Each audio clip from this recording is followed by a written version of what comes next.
A las 6:15 de la tarde se escuchó un estruendo, pero muy fuerte.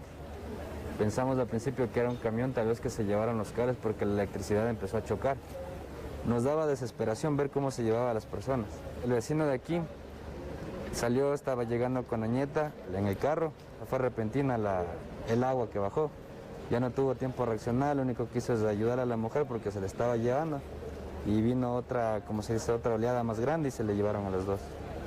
¿Y ha podido saber usted qué sucedió con ellos?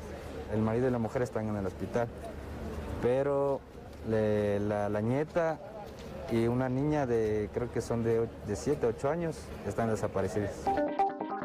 Sí le ve el túnel como está ahí, era lleno, era como una bomba que salió de la parte de atrás de lo que es el teleférico, creo que hay una quebrada, colapsó esa quebrada, no sé, y de ahí arrastró absolutamente todo. Vino árboles, haciendo un estruendo como que rugiendo, terrible, terrible, fue monstruoso. Lo único que tratamos de hacer es poner a buen recuerdo a mis hijas, a mi familia. De la cancha.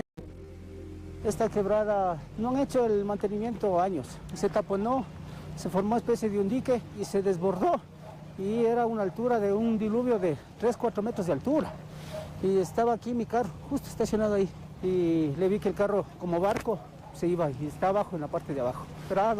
Somos católicos, rezamos, pedimos a Dios que se apiade de nosotros en esas circunstancias tan complejas y duras, abrazados los tres porque estábamos mi hijo, mi esposa y yo. Nunca pensó que volvería. Bueno, en base a los testimonios podemos observar hasta dónde ha llegado la soberbia humana, que nos hace pensar que podemos controlar, incluso transformar a nuestra conveniencia las condiciones naturales de nuestro entorno. Esto sumado más la ambición de ciertos grupos, la inoperancia de las autoridades y la ignorancia de muchas personas dieron fruto a esta gran tragedia que sucedió el 31 de enero del 2022. ¿Ustedes qué tienen por entendido que sucedió ese día? ¿Me podrían comentar, por favor? Claro. Bueno, o sea, está claro que es un desastre muy tétrico, puesto a los comentarios que escuchamos previamente al iniciar este podcast, ya que pudimos presenciar y saber de que muchas personas desaparecieron, otras resultaron heridas, otras no tuvieron tanta suerte y pues muchos familiares perdieron a seres queridos. Fue un escenario muy difícil para todo el Ecuador, incluso se decretó un luto de 3 días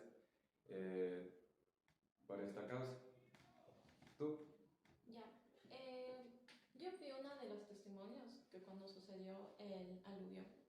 Ese día fue algo muy feo para la comunidad de ese sector.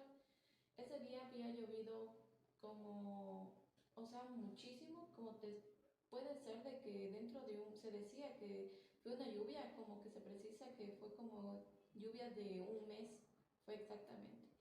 Entonces, en aquel día hubo personas que incluso había una cancha donde jugaban vóley.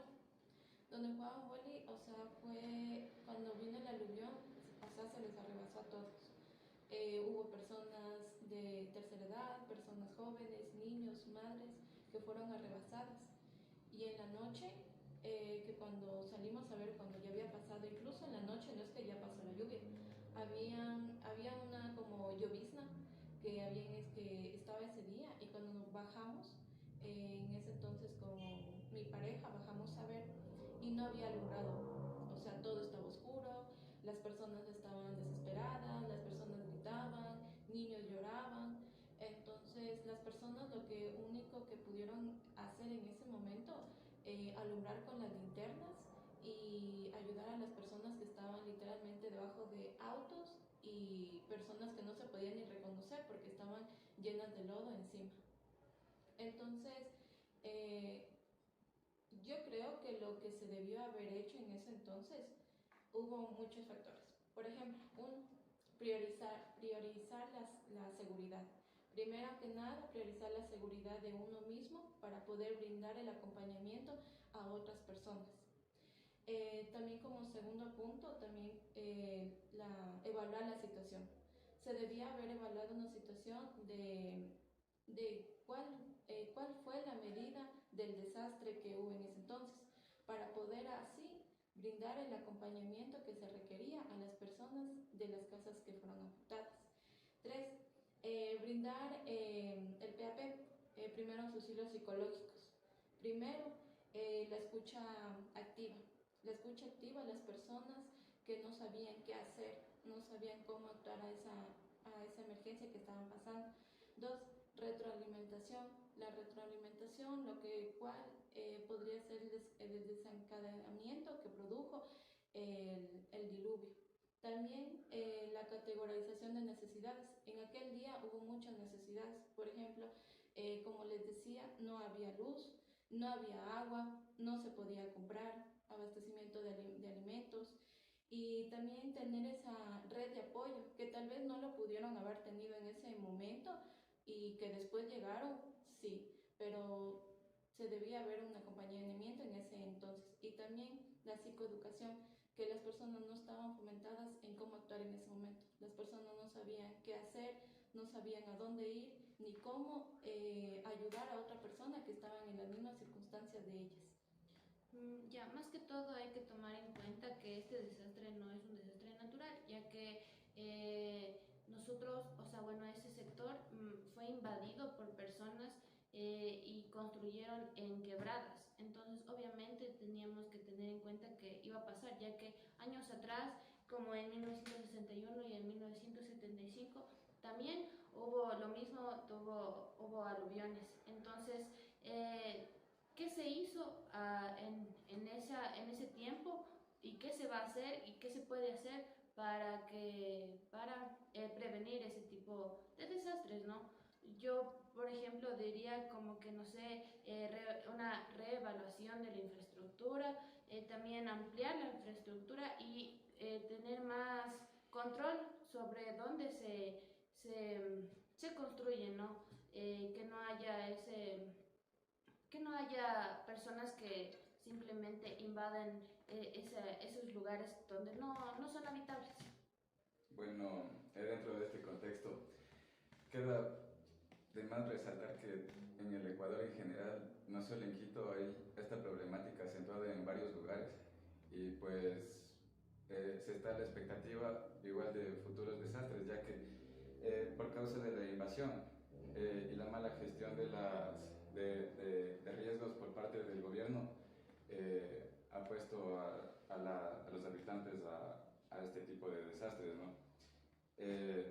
Dentro de la invasión es un poco difícil también el controlar porque las personas construyen sin permisos ni nada, entonces tampoco se les puede tirar a la calle, ¿no?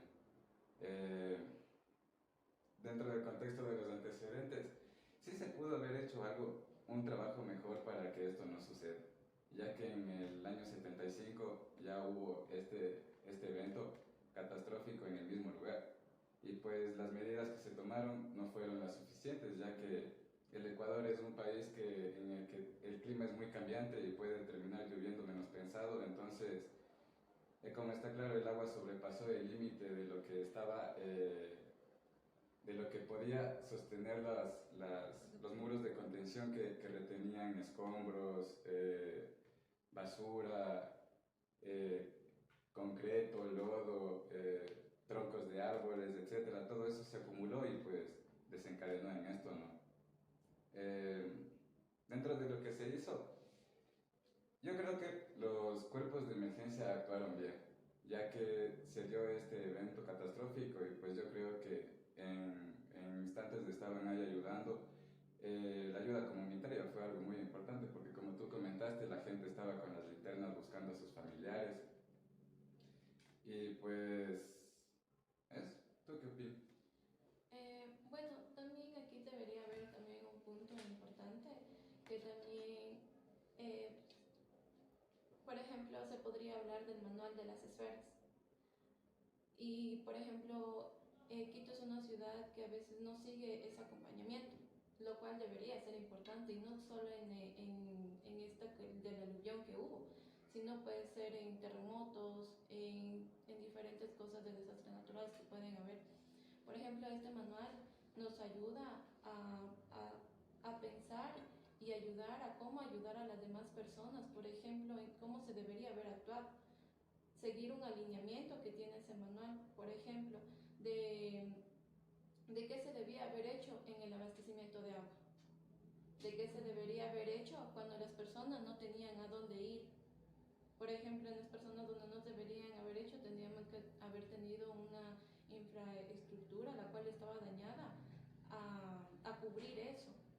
Entonces yo creo que sería muy importante seguir ese tipo de esferas, lo cual hoy en día creo que no se pone mucho en práctica. Claro, y esto nos ayudaría mucho para que la gente también tenga una capacitación mejor dentro de estos desastres naturales, ya que es muy importante. Vivimos rodeados de volcanes, encima de lagunas, entonces es bastante importante conocer este tipo de gestión de riesgos para poder actuar de una mejor manera. También hay un manual muy interesante que todo el mundo debería conocer, que es el PAP, los primeros auxilios psicológicos, que pues a la final nos permite que las personas tengan una capacidad mejor de respuesta, que se podría definir como resiliencia, y pues que también nos ayuda a intervenir a las personas, quizás derivándolas a centros de ayuda que les puedan sostener emocionalmente, puesto que pudieron haber tenido pérdidas quizás de toda su familia, de su casa, quedaron damnificados. Hay muchas cosas, ¿no? Y pues es algo muy triste que por el hecho de que no se haya tomado una evaluación temprana más adecuada, que la invasión, que la mano del hombre haya provocado esto, ya que la naturaleza está hecha para eso mismo, para que el agua corra, y de hecho los árboles, la tala de árboles que ya no permiten que se filtre el agua, el hecho de que las calles están llenas de concreto y esto genera una impermeabilización, lo que provoca que el agua baje de una manera más fluida y más rápido, se podría decir. A eso hay que sumar de que este desastre estaba a un nivel muy alto, entonces la pendiente era bajó muy en picada, se puede decir. Bueno, hubo donaciones por parte de las personas, mucha ayuda, ¿no? Estaba en la escuela cruzando el quinto grado.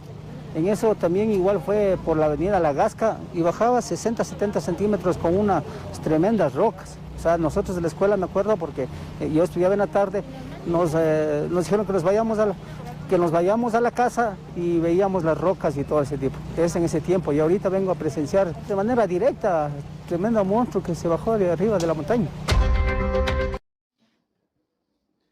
Y bueno, pues también me enteré que se habilitaron centros de acopio, que esto fue una ayuda propicia, se podría decir, ante esta situación de emergencia, ya que muchas personas quedaron en estado de damnificación, es decir, que perdieron sus casas, sus cosas, y no tenían ni siquiera dónde llegar a dormir, quedarse con sus familias, quizás tener una cobija.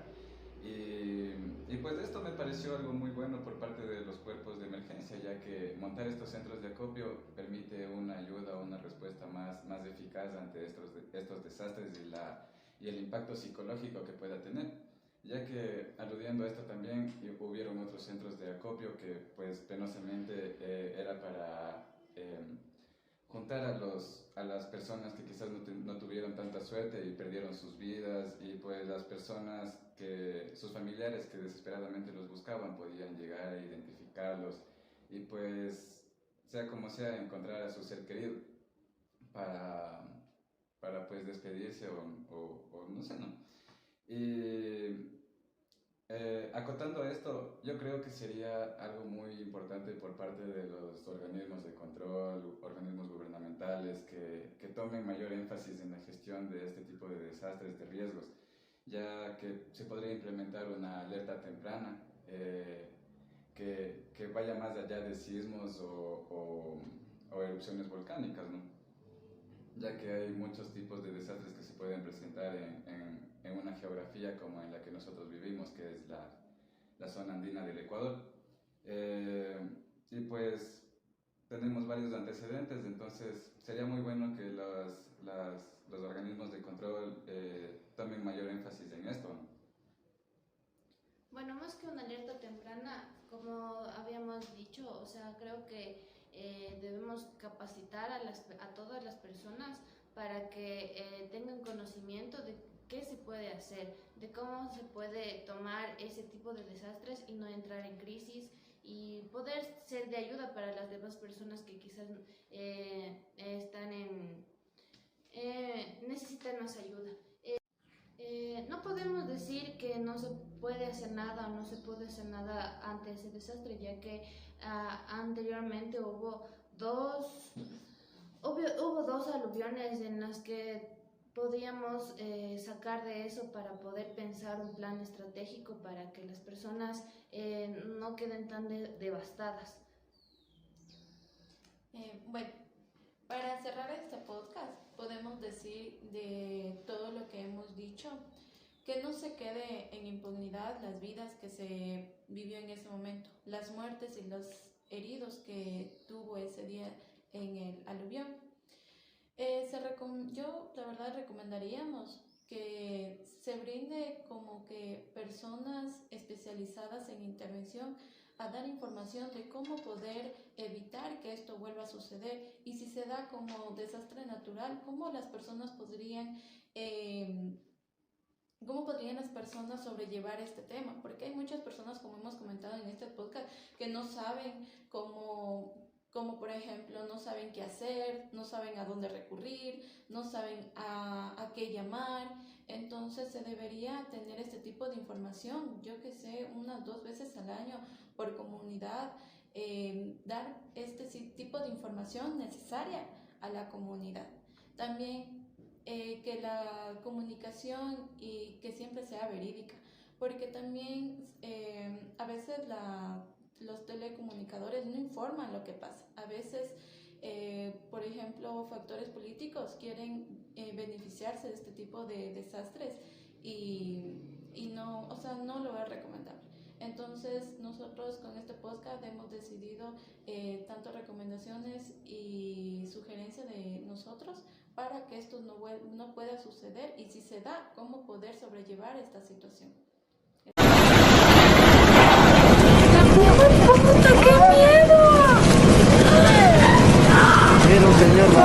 Ahí se va a quedar atascado.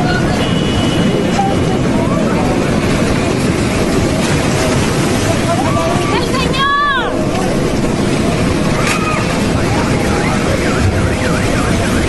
¡No! ¡Dale la mano ahí! ¡La mano! ¡Muevan los carros! ¡Muevan! ¡Muévase ustedes! ¡Carros! Mire.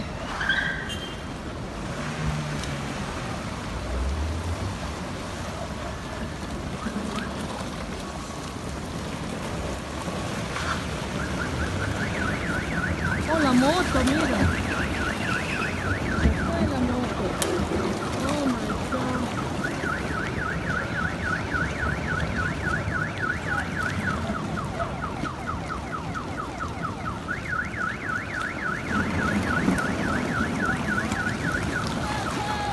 Ay, Dios mío. Mira, si nos movíamos. Ay, está con la corriente, Suari. ¿Qué? No me mires así cuando hago algo tontera.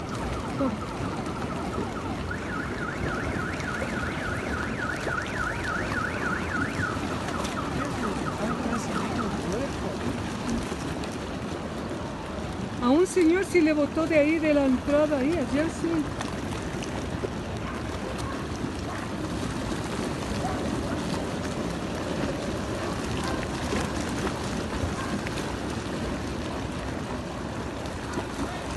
Voy a poner zapatos.